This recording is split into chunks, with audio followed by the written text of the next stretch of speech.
ఇక్కడికి విచ్చేసిన మా అన్నదమ్ములకి, మా ఆడపడుచులకి, మక్క చెల్లెలందరికీ ప్రత్యేకించి నా హృదయపూర్వక నమస్కారాలు. సముద్రాన్ని జీవనోపాధిగా చేసుకొని ప్రతిరోజు ధైర్యంతో, సాహసంతో వేటకి వెళ్ళి జీవితాలను గడుపుతున్న మా మత్స్యకార సోదరీమణులందరికీ నా హృదయపూర్వక నమస్కారాలు. మన ఉప్పాడ పిఠాపురం నియోజకవర్గంలో ప్రత్యేకించి ఉప్పాడ కొత్తపల్లి ప్రాంతం ఇప్పుడు మీకు ప్రపంచం, మన దేశం అంతా తెలుసు. ముఖ్యంగా మన రాష్ట్రం అత్యధికంగా మత్స్యకార వృత్తి మీద ఉండే కుటుంబాలు ఎక్కువ. సో నా దృష్టికి గత కొన్ని రోజుల క్రితం, దాదాపు 10 రోజుల క్రితం మత్స్యకార సోదరులందరూ ఇక్కడ 4 రోజులు ధర్నాలు చేశారు. అలాగే పరిశ్రమల కాలుష్యం వల్ల మత్స్యజాతి అంతరించిపోతూ ఉంది అని మీరందరూ చేసింది నాకు చాలా బాధ కలిగించింది. ఎందుకంటే మన జీవనోపాధి మీకు ఇబ్బంది కలుగుతూ ఉంది, ఎలా చేయాలి ఏంటి అనేది వీటి మీద మాట్లాడుతూ వచ్చాం. సో పొద్దున్నే అన్ని పార్టీలకు సంబంధించిన నాయకులతోటి, మత్స్యకార సంఘాల నాయకులతోటి కాకినాడ కలెక్టరేట్లో షణ్మోహన్ గారి అధ్యక్షతన మన పిఠాపురం నాయకులందరూ, మన కాకినాడ ముఖ్య నాయకులందరూ కూడా కూర్చొని మన పిఠాపురం ముఖ్యంగా మత్స్యకార సంఘాల నుంచి ఏ సమస్యలు ఉన్నాయి, ఇక్కడ ఏమున్నాయి, ఏం జరుగుతున్నాయని మొత్తం చాలా కూలంకషంగా చర్చించడం జరిగింది, చాలా డీటెయిల్గా. సో ఒకసారి ఏం చేశాం, దాని తాలూకు సారాంశం ఏంటి, మీరు లేవనెత్తిన అంశాలకి మీరు నన్ను అఖండ మెజారిటీతో గెలిపించిన మీ పిఠాపురం ఎమ్మెల్యేగా ఏం చేయాలి ఇవన్నీ ఒకసారి మీకు ముందు పెడతాను.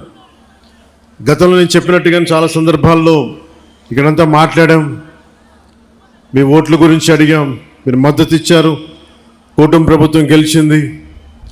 సో వీటన్నిటికీ ముందుగా నేను కృతజ్ఞతలు చెప్పుకుంటా ఉన్నాను. దాదాపు 7,193 మత్స్యకార కుటుంబాలు దీనిని చేపలని పట్టడం అనేది ఆధారం చేసుకుని ఉన్నారు. సముద్ర స్వభావాన్ని అంచనా వేసి వేట చేయటం మన మత్స్యకార సోదరుల తాలూకు అపూర్వమైన నైపుణ్యం. అలాంటి మీకు అండగా ఉండటం మా అందరి బాధ్యత. కూటమి ప్రభుత్వం మత్స్యకారుల భరోసా కింద వేట నిషేధ సమయంలో 20,000 భృతిని అందించింది. మీ ప్రతి కష్టంలో నేను ఉన్నాను అని చెప్పడానికే ఈరోజు ఇక్కడ రావడం జరిగింది. యాక్చువల్గా 10వ తారీఖు వస్తానని చెప్పాం. ఒకరోజు ముందుగానే, మధ్యలో ఆరోగ్యం బాగాలేక రాలేకపోయాను, కానీ ఒకరోజు ముందే మీకు ఇచ్చిన డేట్ కంటే కూడా ముందే వచ్చాం. అలాగే మీరు సముద్ర గర్భం నుంచి తీసుకొచ్చే మత్స్య సంపద వేలాది కుటుంబాలకి ఆహార భద్రత, జీవనాధారం అందిస్తుంది.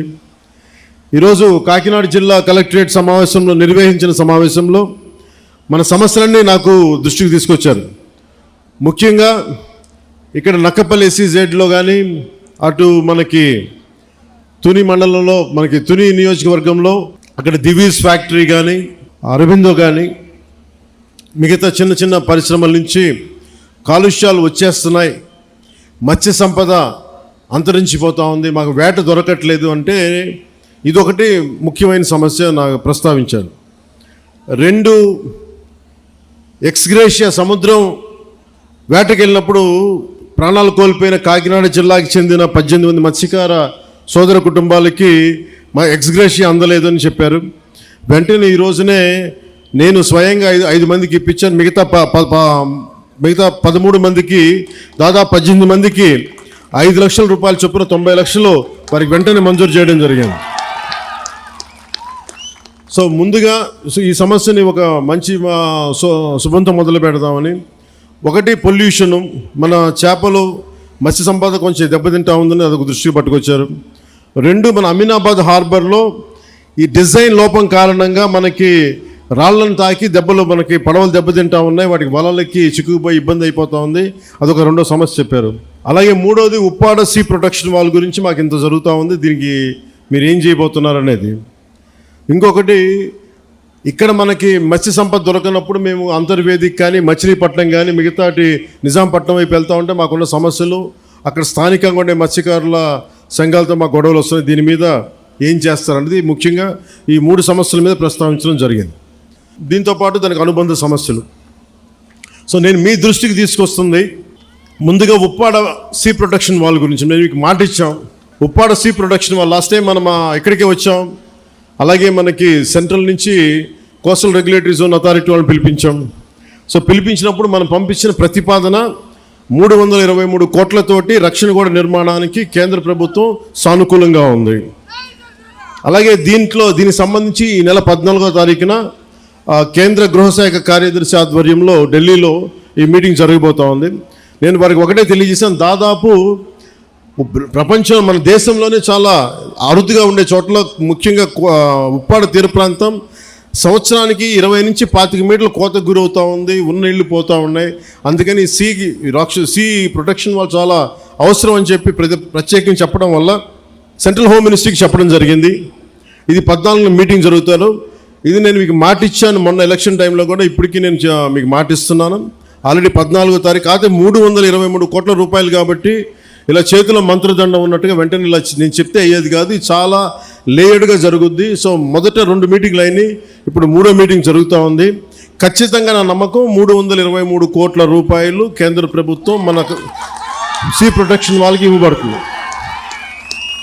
ఇది నేను మీకు మాట ఇస్తున్నాను. నేను కింద పడతానో మీద పడతానో ఇబ్బందులు పడతానో, నేను మన కోసం, మన మత్స్యకారు కుటుంబాల కోసం, మన ఉప్పాడ తీర ప్రాంతం కోసం, మన పిఠాపురం కోసం నేను మీకు మాట ఇస్తున్నాను. ఉప్పాడ సీ ప్రొటెక్షన్ వాల్ ఖచ్చితంగా నిర్మించడం జరుగుద్ది.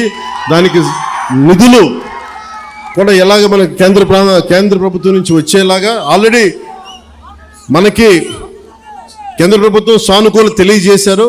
కానీ అది 320 కోట్లు ఇవ్వాలా లేదా 250 వాటి మీద ఊగిసలాడుతోంది మనకి మాటలు. సో నేనేం కోరుకున్నానంటే 323 కోట్ల రూపాయలు మీరు దయచేసి ఇవ్వండి అని చెప్పి మన సాధక బాధలన్నీ వారికి తెలియజేశాను.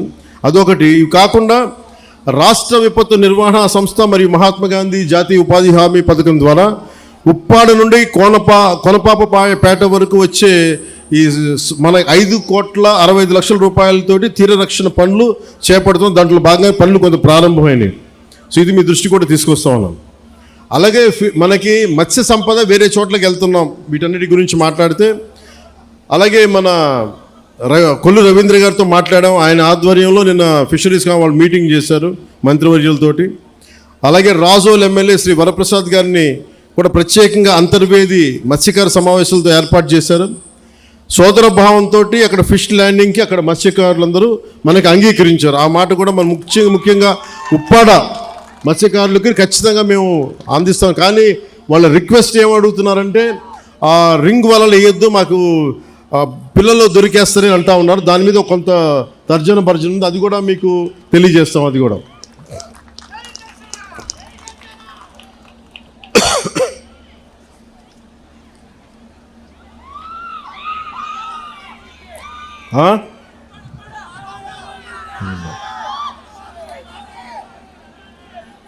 అలాగే పొల్యూషన్కి సంబంధించి కొంచెం డీటెయిల్గా మాట్లాడతాను మీతో.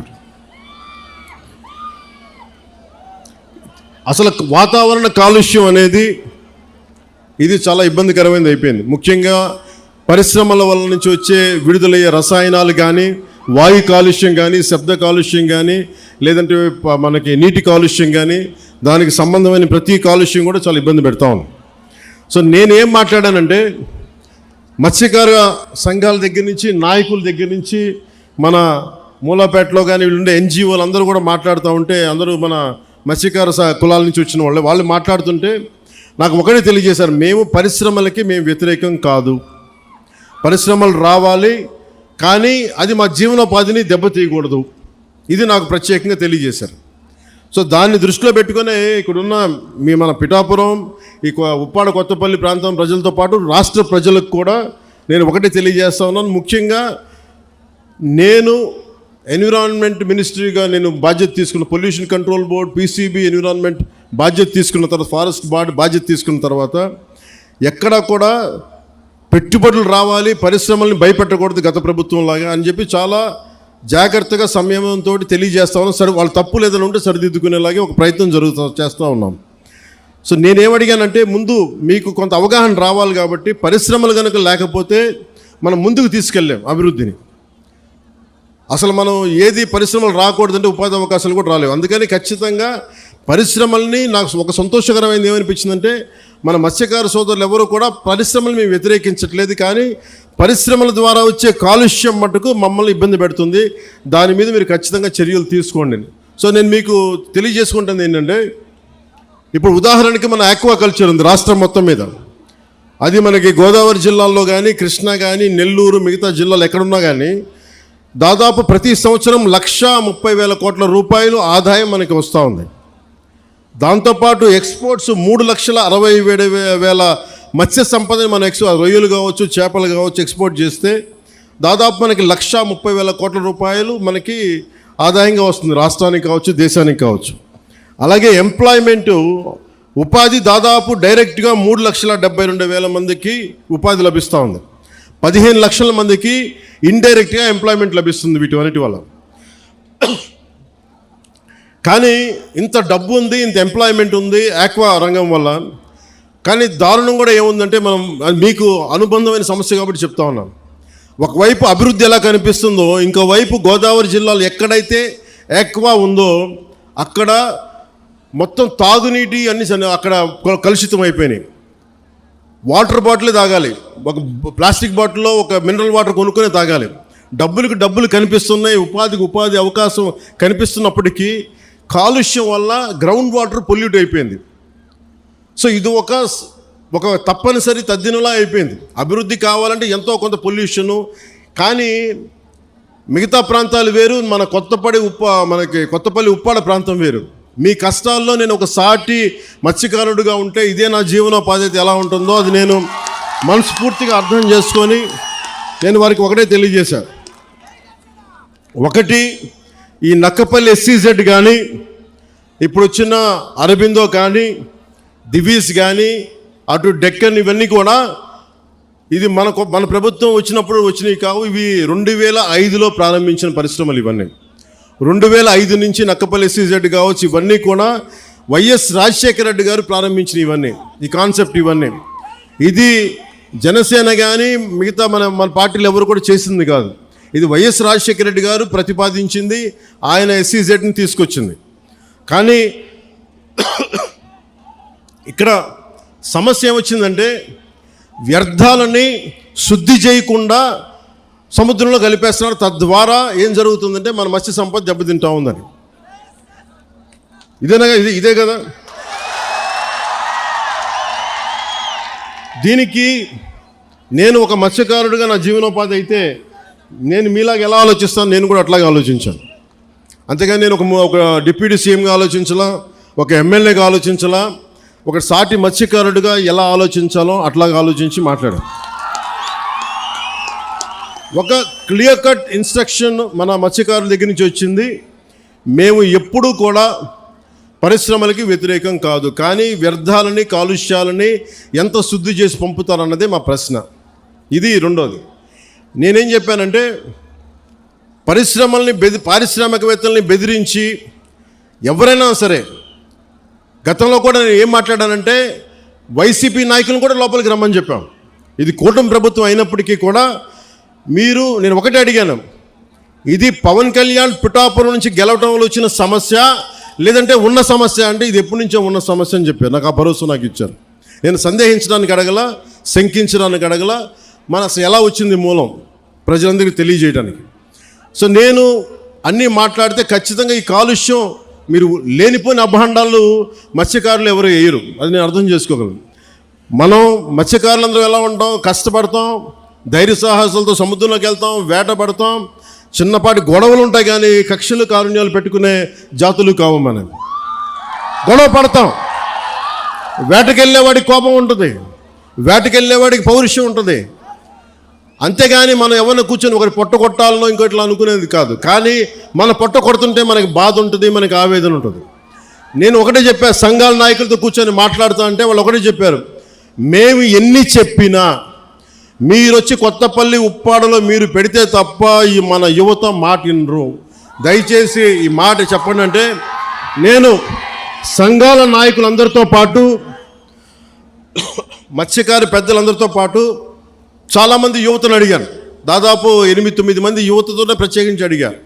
చెప్తే వాళ్ళు చాలా ప్రోగ్రెసివ్గా ఉన్నారు. వాళ్ళు అడిగింది ఏంటంటే, ఒకటి, ఈ వ్యర్థాలని ఎలా శుద్ధి చేస్తారు, శుద్ధి చేస్తే మేము పొల్యూషన్ కంట్రోల్ బోర్డుని మేము ఎలా నమ్మాలి, వాళ్ళు ఏమో చేయట్లేదు అన్నారంటే, దానికి నేనేం చెప్పానంటే, కలెక్టర్ గారు షణ్మోహన్ గారితో మాట్లాడి నాకు సమయం ఎంత ఇస్తారు ఇవన్నీ చేయడానికి అంటే, నేను 3 దఫాలుగా పెట్టుకున్నా.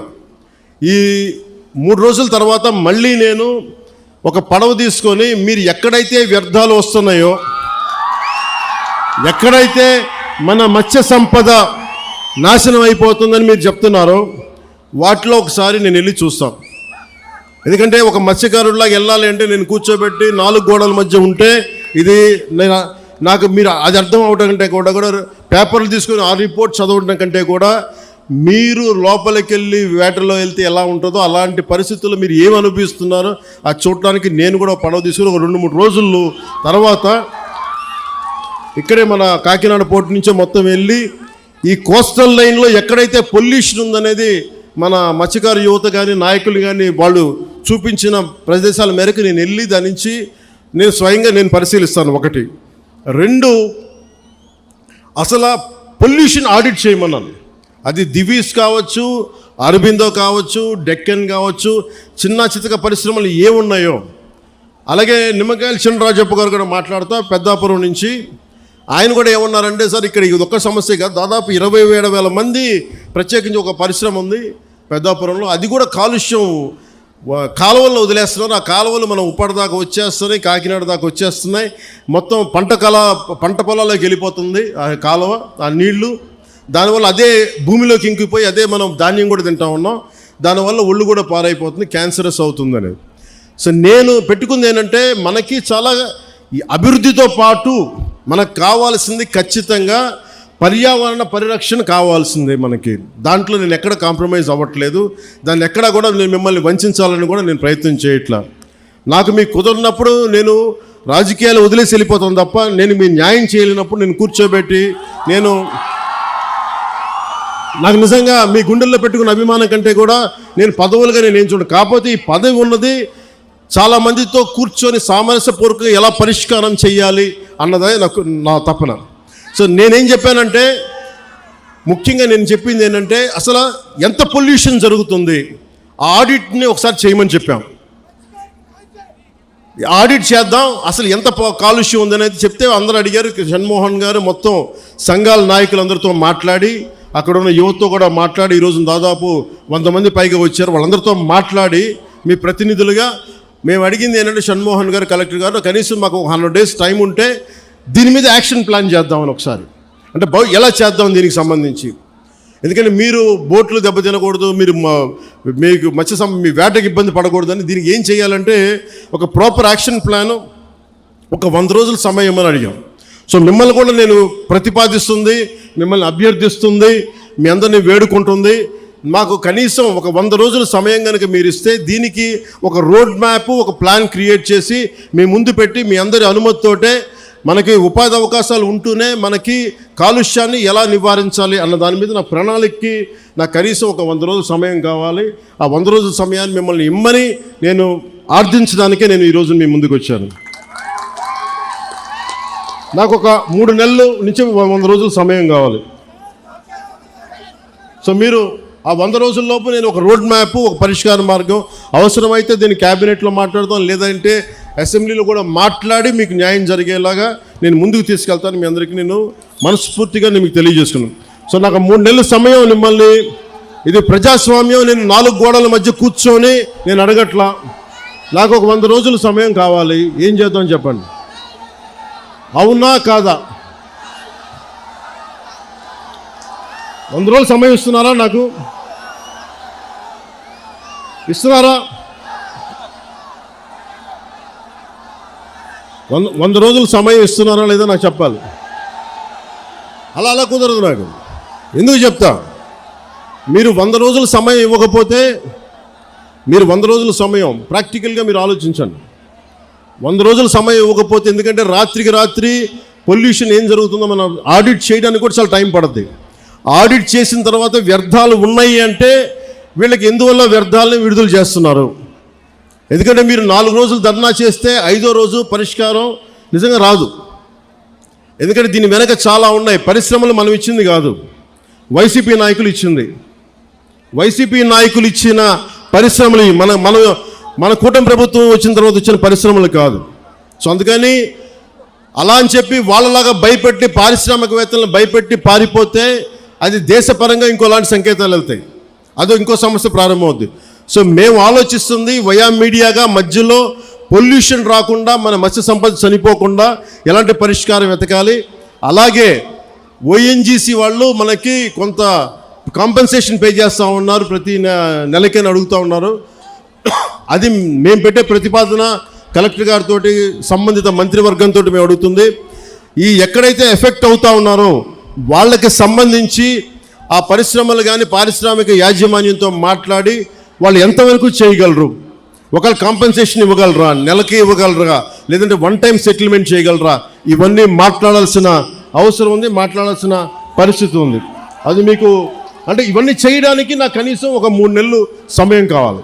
3 నెలల సమయం తర్వాత ఖచ్చితంగా ఒక పరిష్కార మార్గానికి తీసుకొచ్చి, ఇది ఎందుకంటే పిఠాపురం మోడల్, ఈ పొల్యూషన్ మోడల్ రాష్ట్రం అంతా అప్పీల్ అవుతుంది, అప్లై చేయాల్సిన పరిస్థితులు వస్తూ ఉన్నాయి. ఎందుకంటే పరిశ్రమలు రావాలి. ఉదాహరణకి మీకు భీమవరం దగ్గర ఆక్వా పార్క్ ఉంది. ఆక్వా పార్క్ పెడితే ఏం జరిగింది, అక్కడ కూర్చోబెట్టి రాత్రి గొడవలైనవి. కానీ ఆక్వా పార్క్ పోలీసులు ఛార్జ్ చేశారు, కేసులు పెట్టారు, కానీ పరిష్కారం దొరకలా. మనకు అలాంటి పరిస్థితులు రాకూడదు. నేను ఒకటే చెప్పాను, జనసేన నాయకులు కావచ్చు, ఇంకే నాయకులకైనా కావచ్చు, ఎవరైనా సరే ఈ కాలుష్యాన్ని అర్థం చేసుకొని దీని మీద ఒక మీకు కథ చెప్పేవాళ్ళు కావాలంటే ఈ రోజుకి మీకు కూర్చోబెట్టి ఆకాశాన్ని తెప్పేస్తా, 3 రోజులు అయిపోతుంది సమస్య, నేను మాట చెప్పేయగలను. నేను మిమ్మల్ని కూర్చోబెట్టి మీ చేత చప్పట్లు కొట్టించుకొని వెళ్ళిపోగలను, కానీ ఏం చేయను. అలా కాకుండా నేను 3 నెలలు ఎందుకు సమయం, 100 రోజుల సమయం ఎందుకు అడుగుతున్నానంటే, చాలా త్రికరణ శుద్ధిగా ఒక మీ సాటి మత్స్యకారుడు ఎంత కష్టపడుతుందో అర్థం చేసుకొని దాన్ని ఉద్దేశంలో పెట్టుకొని మాట్లాడుతున్నాను. అందుకని నాకు మీకు ఒకటి చెప్తున్నాను, నిజం కురచ బొంకు పొడవు అంటారు. అంటే అబద్ధం చెప్పడానికి ఇంత చెప్తాం, అసలు మేమేం చేయగలం అని చెప్పట్లా. నిజం మీకు చేస్తానని చెప్తున్నా. మీకేం చెప్పా, మీకు నిలబడతానంటే నిలబడతా. మీకు రోడ్డు ఇక్కడ ఉప్పాడ ప్రొటెక్షన్ వాళ్ళు చేస్తానంటే చేస్తాం. దాన్ని కూర్చోబెట్టి మీరు రేపు నుంచి ప్రతి గంటకి ఏమైంది డేటా అంటే అలా కుదరదు. మీకు నా టర్మ్లో, నా టెన్యూర్లో మీకు చేసి పెడతాను. ఉప్పాడ ప్రొటెక్షన్ వాల్ వచ్చి తీరుతుంది.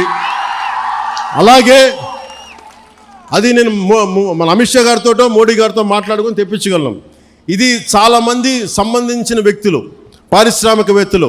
దీనికి ఎందుకు 100 రోజులు అడుగుతున్నాను చెప్తా మీకు. అన్నీ నా చేతుల్లో లేవు. ఇండస్ట్రీస్ మినిస్టర్తో మాట్లాడాలి, ఫిషరీస్ మినిస్టర్తో మాట్లాడాలి, అలాగే కూర్చోబెట్టి మనకి ఏవైతే ఈ షిప్పింగ్ ఇండస్ట్రీ వాళ్ళతో మాట్లాడాలి. అలాగే మనం కూర్చోబెట్టి వాళ్ళు అడుగుతుంది ఇంకోటి ఏంటంటే, మాకు ఎంత డ్యామేజ్ జరుగుతుంది, వాస్తవాలు, దీని పొల్యూషన్ కంట్రోల్ బోర్డుతో కూర్చోవాలి. ఇవన్నీ కూర్చొని చేసే వరకు అందుకు నాకు ఒక చాలా కలెక్టర్ గారు కూడా మీకు షణ్మోహన్ గారు కూడా తెలుసు, పాపం ఎంత కష్టపడి చేస్తూ ఉన్నారు మనందరి కోసం, పిఠాపురం అభివృద్ధి కోసం. మన పాడా యాక్ట్ చేసాం, మనకి డెవలప్మెంట్ బోర్డు పెట్టాం పిఠాపురంకి. ఇన్ని సంవత్సరాలు ఎప్పుడు జరగల. అందుకని మీరు నా మీద నమ్మకం ఉంచి మీరు రోడ్ల మీదకి వచ్చి మీరు గొడవలు చేస్తే నేను వస్తా, మీరు తిడితే నేను పడతా. మీరు మీ ఇంట్లో కుటుంబ సభ్యుని కాదు ఇంకెవరిని తిడతారు, బయట ఉన్న తిట్టరు కదా. నేను ఎమ్మెల్యే అంటే కూర్చోబెట్టి నేనేదో కిరీటాలు పెట్టుకొని నేనేం లేను. మీరు మాట పడితే భుజాల మీదకి ఎత్తుకున్నప్పుడు నా భుజం మీద దెబ్బ కొడితే నేను భరిస్తాను, ఎందుకంటే మీరు నా కుటుంబం. మీ చేత తిట్లు తింటాం ఇవన్నీ నాకు అవసరమా లేదా నేను ఆలోచించట్లా. నాకు మన మత్స్యకారులు అంటే ప్రేమ కనుక నేను మాట్లాడుతున్నాను, మన సోదరులు అంటే ప్రేమ నాకు. కానీ మన జీవనోపాధి దెబ్బ తినకూడదు, జీవనోపాధి ఈ సమతుల్యత కోసం కూటమి ప్రభుత్వం ఒక ఉన్నత స్థాయి కమిటీని కూడా ఏర్పాటు చేసింది. అందుకే నాకు ఆ సమయం ఇవ్వాలని మీకు మనస్ఫూర్తిగా కోరుకుంటూ ఒకటి చెప్పాను, పారిశ్రామికవేత్తల్ని ఎవ్వరు కూడా రాజకీయ నాయకులు దయచేసి మీకు న్యాయం చేస్తామని చెప్పి మిమ్మల్ని ఎగదోసి పబ్బం గడుపుకుంటే మీరు దయచేసి అలాంటి వాళ్ళలో పడగండి. అది రైట్ అవ్వదు. మనం ఏమవుద్ది, పారిశ్రామికవేత్తలు బెదిరిస్తే మీకు పర్మనెంట్ సొల్యూషన్ రాదు. మీ అందరికీ తల 10,000 25,000 పడేసి నాయకుల కింద ఇచ్చేసి చేతులు దులుపుకొని వెళ్ళిపోతాను. నేను అలాంటి చేయడానికి రాలా, అలాంటివి నేను చేయను. అవసరమైతే ఉప్పాడులోకి వచ్చి మీ చేత తిట్లు తినడానికి సంసిద్ధంగా ఉంటాను తప్ప నేను అలాంటి బ్యాక్ డోర్ పనులు నేను చేయను. సో అందుకని మీ అందరికీ మీరు నా మీద నమ్మకంతో ఉండండి. నేను మళ్ళీ 2 రోజుల తర్వాత 3 రోజుల తర్వాత కరెక్ట్గా నేను మళ్ళీ వచ్చి ఒకసారి పొల్యూషన్ నేను చూసి మీకు ప్రతి 10 రోజులకు ఒకసారి నేను మీరు ఒక కమిటీని ఏర్పాటు చేయండి. నేను అది అలాగే పరిశ్రమల్లో కూడా స్కిల్ డెవలప్మెంట్ గురించి ఒకటి మాట్లాడమని చెప్పాను. ఉపాధి అవకాశాలు ఇవన్నీ కూడా నేను మాట్లాడతాను. కాకపోతే ఇది ప్రిలిమినరీ మీటింగ్, మొదటి మీటింగ్ ఇది. నేను ఇక్కడికి వచ్చింది, మీరు భయపడకండి, మీ సమస్యని సంపూర్ణంగా అర్థం చేసుకున్నాం. ఒక డిప్యూటీ సీఎంగా కాదు, ఎమ్మెల్యేగా కాదు, మీలో ఒకటిగా నేను ఉన్నాను అని చెప్పడానికి వచ్చాను ఇక్కడికి.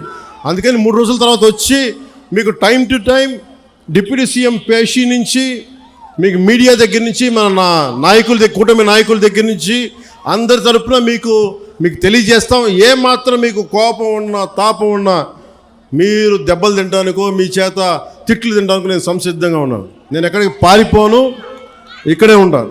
ఇది మన నేల, ఇది మన ఊరిది, మనం ఎక్కడికి పారిపో, ఇక్కడే ఉంటాం. సో మనస్ఫూర్తిగా మీ అందరికీ ఈ భరోసాతోటి మీరు నాకు ఒక 3 నెలలు సమయం ఇవ్వండి. మళ్ళీ 10 రోజులు, ఇంకొక 2-3 రోజుల తర్వాత మళ్ళీ వచ్చి మొత్తం తిరుగుతాను తెలియజేసుకుంటూ సెలవు తీసుకున్నాను. జై జనసేన, జై హింద్.